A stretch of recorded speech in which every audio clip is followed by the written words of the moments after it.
અશ્વમેઘ education and charitable trust દ્વારા અવનીત નવા કાર્યક્રમો આવતા રહેશે.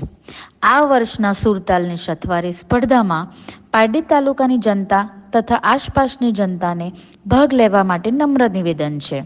જે પણ વિદ્યાર્થી મિત્રો કે શિક્ષક મિત્રો સંગીત સ્પર્ધા માટે રસ ધરાવતા હોય એવા મિત્રો અચૂકથી આ સ્પર્ધામાં ભાગ લઈ શકશે અને આગળ વધી શકશે. ધન્યવાદ.